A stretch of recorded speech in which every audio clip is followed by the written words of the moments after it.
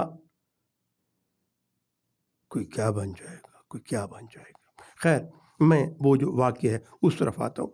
اب یہ ہوا کہ کہنے لگے کہ ہم نے انکار کر دیا کہ ہم یہ شادی نہیں کریں گے۔ اب ہم نے وہاں سے رات کے وقت اپنا سامان اٹھایا اور ہم ایک نامعلوم مقام کی طرف چلے گئے کہ وہاں جا کر اپنی بہن کی شادی کر دیتے ہیں۔ اب ہم نے دلہا والوں سے کہا کہ یہ مسئلہ ہے، بدمعاش ہے، ہمیں مارے گا، آپ کو بھی ذلیل کرے گا، آپ ایسا کریں کہ فلاں جگہ آ جائیں۔ اب وہ بھی انتہائی خاموشی کے ساتھ، کوئی بینڈ باجوں کے ساتھ نہیں، کوئی ڈھول شہنائی کے ساتھ نہیں، بلکہ ایسے چند بزرگ ان کے ساتھ تھے، 2-4 نوجوان تھے، وہ آگے کہ چلو خاموشی سے نکاح ہو جائے گا اور رخصتی ہو جائے گی۔ لیکن اللہ جانے کہ کس نے خبر کر دی کہ عین اس وقت جب کہ نکاح ہو چکا تھا اور جسٹ ایسے دعا مانگ لی گئی تھی، نکاح ہو چکا تھا، اب وہ کالو خان صاحب اپنے بدماشوں کے ساتھ آ جاتے ہیں، اور انتہائی مجھے ندامت کے ساتھ اور ادب سے کے ساتھ کہنا پڑتا ہے کہ نکاح خاں پر بھی ہاتھ اٹھایا جاتا ہے، لڑکی کے والد کو مارا جاتا ہے، دلہا کو مارا جاتا ہے، اسے کہا جاتا ہے کہ ہاں تیرا نکاح ہو گیا ہے۔ مولوی صاحب کہتے ہیں کہ جی ہاں نکاح ان کا ہو چکا ہے، دعا خیر، دعا بھی ہم نے پڑھ لی، جس اب کھانا کھانا ہے۔ دلہا کو کہتے ہیں کہ فوری طلاق دے، اس کی کن پٹی پہ پسٹل رکھ کے کہتے ہیں کہ فوری طلاق دے۔ کچھ لوگ غریب ضرور ہوتے ہیں لیکن بڑے غیرت مند ہوتے ہیں۔ وہاں کیا یار مار گھت، میں 2 منٹ پہلے جب میں اپنی شریک حیات بنائے میں ہوں کو آکا طلاق دینا، یہ میرا دل نہیں آدھا، تیرا دل آدھ ہے تب مار گھت۔ بڑا مارا، ٹھوکروں سے مارا، پاؤں سے مارا، ہاتھ سے مارا، بندوقوں کے بٹ مارے، لیکن اس کے اندر، نوجوان کے اندر کوئی ایسا جذبہ تھا، انہوں نے کہا مار گھت، میں طلاق نہ دیساں، مر ویساں، رخسانہ میری بیوی ہے اتی میری بیوی راسی۔ انہوں نے اتنا مارا کہ آخر کار دلہا بے ہوش ہو کے گر پڑا۔ جو بزرگ آتے تھے، کچھ ایسے تھے ڈرپوک بھی تھے، وہ بھاگ گئے کہ کہیں ہمیں گولی وولی نہ لگ جائے۔ کسی نے 15 پہ کال نہیں کی۔ کیوں کہ 15 پہ جو شخص کال کرتے اس کی کال ریکارڈ ہو جاتی۔ ڈرے ہوئے تھے کہ اگر میری کال ریکارڈ ہو گئی تو کل کو کالو خان میرا دشمن بن جائے گا، مجھ پر ایک عذاب طاری ہو جائے گا۔ لہٰذا وہ دندناتا ہوا آیا اور رخسانہ کو اپنی جیب میں ڈال کر لے گیا نامعلوم مقام کی طرف۔ اب میری اس بہن نے فون کیا کہ اب ہم کیا کریں۔ میری بہن کیا کرنا ہے، آپ کے علاقے کے ایم این اے ہیں ماہر ارشاد سیال صاحب، ٹھیک ہے؟ میں اپنے پروگرام سے فارغ ہونے کے بعد آپ سے رابطے میں رہوں گا، اس کے بعد ان سے بھی بات چیت کرتے ہیں، اور جو ایڈریس آپ نے بتایا ہے کہ یہاں کالو خان رہتا ہے، یہاں اس کا گھر ہے، ان سے بھی رابطہ کرتے ہیں، اور جو صورتحال بہتر ہوگی انشاءاللہ تعالی ہم کوشش کریں گے، میرا ادارہ 103 اس سلسلے میں کوشش کرے گا۔ میرے اور بھی ماشاءاللہ بہت سے صحافی دوست ہیں، میں ان کی خدمات بھی لیتا ہوں، اور انشاءاللہ تعالی آفٹر 2 PM میں اس کام کے لیے آگے بڑھتا ہوں، باقی اللہ تعالیٰ خیر کرے گا۔ لیکن یہاں ایک میسیج دینا ہے، اور میسیج کنوے یہ کرنا ہے کہ کیوں کسی کی زندگی خراب کرتے ہو؟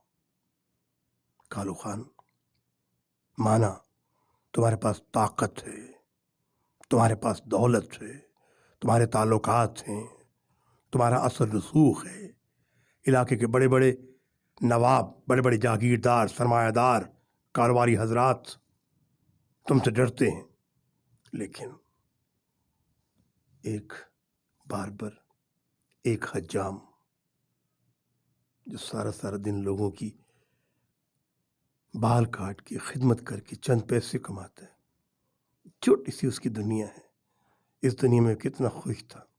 اگر آپ یا آپ کا کوئی شخص میری آواز سن رہا ہے، کیا ہی بہتر ہو آپ عزت کے ساتھ اس کی بیٹی واپس کر دیں۔ لیکن ایک بات یاد رکھیں، سزا تو تمہیں ہوگی، سزا تو تمہیں ہوگی۔ اگر تم اس دنیا سے سزا نہ پا سکے تو یاد رکھنا، اللہ کی لاٹھی بڑی بے آواز ہے، وہ سب کچھ دیکھ رہا ہے، وہ سب کچھ سن رہا ہے، سب کچھ دیکھ رہا ہے، سب کچھ سن رہا ہے۔ عدل و انصاف فقط حشر پہ موقوف نہیں، زندگی خود بھی گناہوں کی سزا دیتی ہے۔ تمہیں سزا ملے گی، ہر صورت ملے گی، اس جہان میں بھی ملے گی، میرا ایمان ہے، عقیدہ ہے، اور اس جہان میں بھی تمہیں ضرور سزا ملے گی۔ اور یہ بھی یاد رکھنا کہ غریب کی آہ میں بڑی طاقت ہوتی ہے، غریب کی آہ میں بڑی طاقت ہوتی ہے۔ غریب کی فریاد جب فرش سے اٹھتی ہے تو ڈائریکٹ عرش تلک جا پہنچتی ہے۔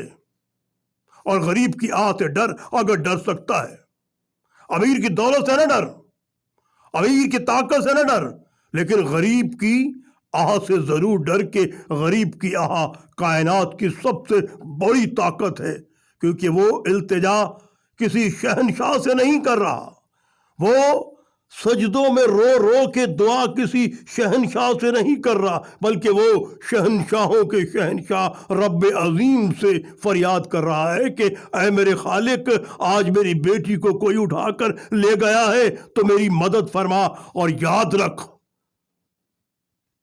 اللہ کی پکڑ بڑی سخت ہے، بڑی سخت ہے۔ بچو اللہ کی پکڑ سے، اگر بچ سکتے ہو تو بچو۔ بہت شکریہ۔ اب دعا کریں گے کہ اللہ تعالیٰ اس باربر کی بیٹی پر رحم فرمائے، اللہ ہم سب کی بیٹیوں پہ رحم فرمائے، اللہ تعالیٰ ہم سب کی عزتوں کی حفاظت فرمائے، آمین ثم آمین۔